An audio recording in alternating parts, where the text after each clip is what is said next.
এই কদিন আগে দেখলেন না কাশ্মীর থেকে নাকি এসেছিল এখানে ক্যানিং এ শওকত মোল্লার বাড়ির আশপাশে কোথাও এখানে যে কোনো একটা জায়গা হবে, শওকত মোল্লা সাহেবের বাড়ির কাছাকাছি কোথাও জায়গা থেকে পেয়েছে।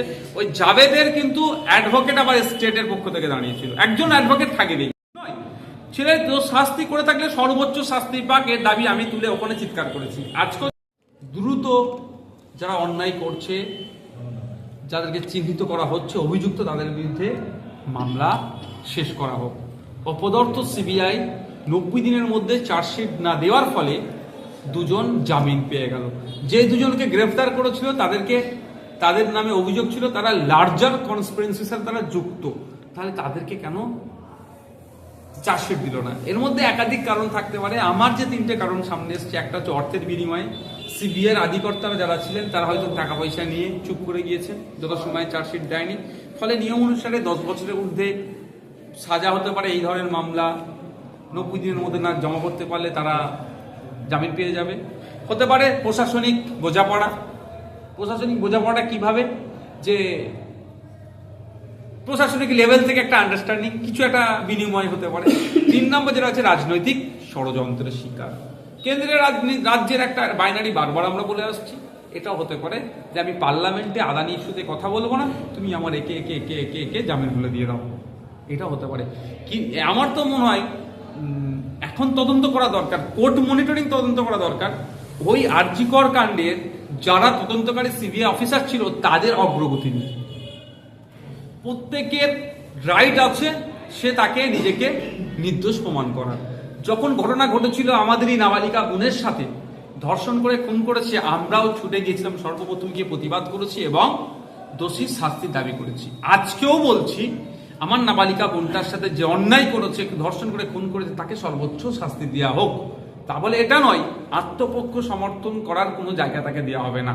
আপনারা জানেন কি জানেন না, আমি জানিয়ে দিতে চাই, ভারতবর্ষের আইনে কোনো মানুষ বিনা অ্যাডভোকেটে সে হয় না। এই কদিন আগে দেখলেন না কাশ্মীর থেকে নাকি এসেছিল এখানে ক্যানিং এ শওকত মোল্লার বাড়ির আশপাশে কোথাও এখানে যে কোনো একটা জায়গা হবে, শওকত মোল্লা সাহেবের বাড়ির কাছাকাছি কোথাও জায়গা থেকে পেয়েছে। ওই জাভেদের কিন্তু অ্যাডভোকেট আবার স্টেটের পক্ষ থেকে দাঁড়িয়েছিল, একজন অ্যাডভোকেট থাকেনি, বিনা অ্যাডভোকেটে কি হবে না। এবার হচ্ছে কুলতলি ঘটনা, সে যদি চাই সে জজ কোর্টে গিয়ে করতে পারে।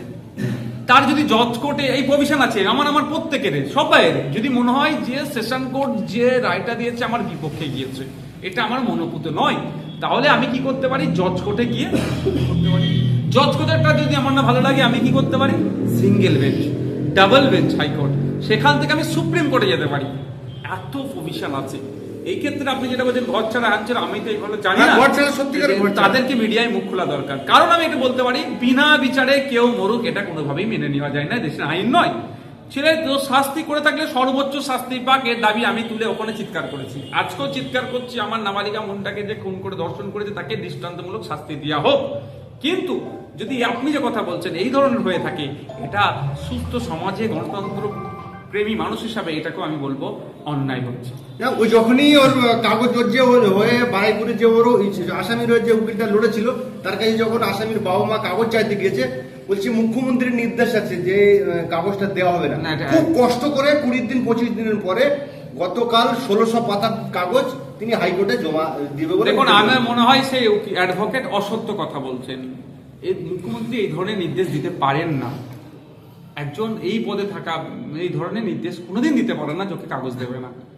আর যদি কাগজ এখন তো পেয়ে গেছে, যদি না কাগজ পেত তাহলে বারের লিখিত অভিযোগ দায়ের করলে বারের যিনি সভাপতি সেক্রেটারি যিনি আছেন তার মাধ্যমে কাগজটা পাওয়া যায়। আমরা দেখতে পাচ্ছি যে বর্তমানে বেশ পশ্চিমবাংলায় কয়েক জায়গায় বিভিন্ন কাশ্মীরি জঙ্গি মিলিটারি বলা হচ্ছে, বাংলাদেশি ধরা হচ্ছে।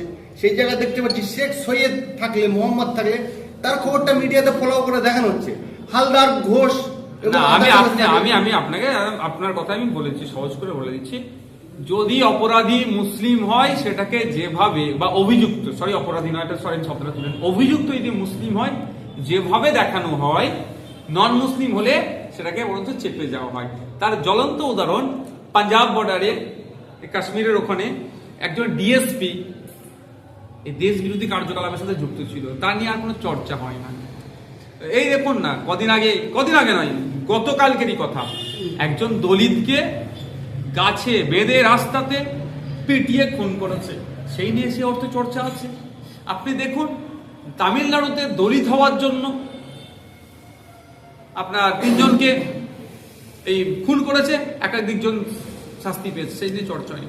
এখন হচ্ছে ব্যাপারটা দুটো মাপকাঠি, একটা প্রথমে হিন্দু মুসলিম, তারপরে আপার কাস্ট লোয়ার কাস্ট, এই ধরনের মাপকাঠি হয়। এটা ওটা কি সেই মাপকাঠিতে চলছে, এটা মিডিয়ার জন্য কোনোভাবেই কাঙ্ক্ষিত নয়।